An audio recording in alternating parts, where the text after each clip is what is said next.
ભાવનગર જિલ્લાના યુવાનો રમતગમત ક્ષેત્રે સતત પોતાની પ્રતિભા સાબિત કરી રહ્યા છે। તાજેતરમાં જિલ્લાના નીપ ગામના 17 વર્ષીય વિદ્યાર્થી ડોળાસિયા જયેશે નેશનલ કક્ષાની બોક્સિંગ સ્પર્ધામાં ગોલ્ડ મેડલ જીતી સમગ્ર જિલ્લામાં ગૌરવ વધાર્યું છે। ગરીબ પરિસ્થિતિ વચ્ચે પણ અવિરત મહેનત અને આત્મવિશ્વાસના બળ પર તેણે આ સિદ્ધિ મેળવી છે। હવે તે ઇન્ટરનેશનલ કક્ષાએ નેપાળમાં યોજાનારી બોક્સિંગ સ્પર્ધામાં ભાગ લેશે। અમારી શાળાનો વિદ્યાર્થી ડોળાસિયા જયેશ ધીરુભાઈ જે અમારી શાળામાં ધોરણ 12 માં અભ્યાસ કરે છે તે હમણાં યોજાયેલી ઇન્ટરનેશનલ બોક્સિંગ ગેમમાં ગોલ્ડ મેડલ પ્રાપ્ત કર્યો છે અને હવે પછી નેપાળમાં ઇન્ટરનેશનલ ગેમ રમવા જઈ રહ્યો છે। તો હું શાળા પરિવાર વતી એને શુભકામના પાઠવું છું કે ત્યાં પણ એ ગોલ્ડ મેડલ પ્રાપ્ત કરે। અને બીજી એની રસની વાત કરીએ તો હુશુ અને ટેકવેન્ડોમાં પણ એમણે ઘણી સિદ્ધિઓ પ્રાપ્ત કરી છે। ગયા વખતે સ્ટેટ લેવલમાં ટેકવેન્ડોમાં પ્રથમ નંબર પ્રાપ્ત કર્યો છે અને હુશુમાં પણ હમણાં યોજાયેલી શાળાકીય સ્પર્ધામાં પ્રથમ નંબર પ્રાપ્ત કરીને સ્ટેટ લેવલે રમવા જવાનો છે। અને એની આર્થિક સ્થિતિની વાત કરીએ તો એ પોતે મજૂરી કરીને જે બોક્સિંગ માટેની કીટ હોય છે એ મેળવે છે અને જે પરવડે નહીં તો એ પોતાનું કહીને જુગાડ કરે છે કે રેતીની થેલી લે અને એની સાથે બોક્સિંગ રમતો હોય છે। તો શાળા પરિવાર વતી હું જયેશને શુભેચ્છા પાઠવું છું કે આગળ હંમેશા ઉત્તરોત્તર પ્રગતિ કરતો રહે અને શાળાનું અને પોતાના પરિવારનું નામ છે એ રોશન। પ્રથમ ક્રમ હાંસલ કરી અને અમારી શાળાનું ગૌરવ વધારેલ છે। એને ખૂબ જ સખત પરિશ્રમ કરેલો છે એની જાતે।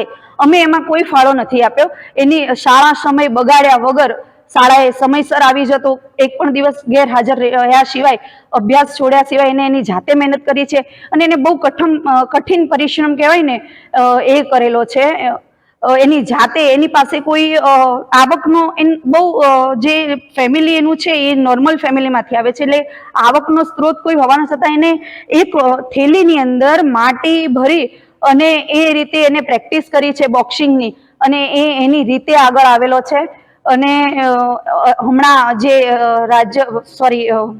ભાવનગરની અંદર હમણાં મહુવાની તાલુકા કક્ષાનીમાં જીતી આવ્યો છે અને હવે ભાવનગર જિલ્લાનું પ્રતિનિધિત્વ કરવા સ્ટેટ લેવલે જવાનો છે અને નેપાળમાં ઇન્ટરનેશનલ બોક્સિંગ રમવા માટે જવાનો છે। એને સખત પરિશ્રમ કરેલો છે। એક વખત એને ઇન્ટરનેશનલ રમવાનો ચાન્સ મળેલો હતો પણ પૈસાની તંગીના કારણે એ ઇન્ટરનેશનલ નથી રમી શક્યો। પણ મેં એને કહ્યું છે કે આજ દિન પછી તારે કોઈ પણ જગ્યાએ કઈ પણ જરૂર પડે ને તો હંમેશા હું તારી માટે અભ્યાસ કરું છું। 12મું ધોરણ છે અને મને બોક્સિંગ રમવામાં પહેલેથી જ નાનપણથી શોખ હતો અને મેં 2 વર્ષથી તેની સખત પ્રેક્ટિસ કરી અને નેશનલમાં મેં પહેલો નંબર હાંસલ કર્યો। તે સિવાયની ટેકવાન્ડો, હુશુ જેવી મને રમતગમતમાં ફૂલ શોખ છે અને મેં હુશુમાં સોમનાથ તથા ગોંડલ અને ભાવનગર 3 જગ્યાએ નંબર હાંસલ કર્યો છે, જેમાં સોમનાથ મેં 3જો નંબર, ગોંડલ પહેલો નંબર, પછી ભાવનગર પણ પહેલો નંબર ને હમણાં 2 દિવસ પહેલા જે શાળાકીય રમતોત્સવમાં જિલ્લા કક્ષાની હતી તેમાં પણ મેં પહેલો નંબર હાંસલ કર્યો છે અને મારે હવે આગળ રાજ્ય કક્ષાની રમવાની છે તેમાં પણ હું પહેલો નંબર હાંસલ કરીશ એવી મને અનુભવ છે। જેમ કે ગોલ્ડ મેડલ જીતો કેવી રીતે મહેનત કરતા? ગોલ્ડ મેડલ માટે મેં ખૂબ કઠિન મહેનત કરી છે, જેમાં મને સ્કૂલ તરફથી ફૂલ સપોર્ટ આપતા। અમને અહીં પ્રેક્ટિસ કરવા માટે મને 2 થી 3 કલાકનો સમય આપતા। પછી મેં ઘરે પણ પ્રેક્ટિસ કરી, જેમાં મારી પાસે પૂરતો સામાન નહોતો તે મેં ફોનમાં જોઈને પ્રેક્ટિસ કરતો અને પ્રેક્ટિસ કરવા માટે મેં પંચિંગ બેગ નહોતું એટલા માટે મેં થેલી લીધી અને તેમાં વેકરો ભરીને એમાં પ્રેક્ટિસ કરતો।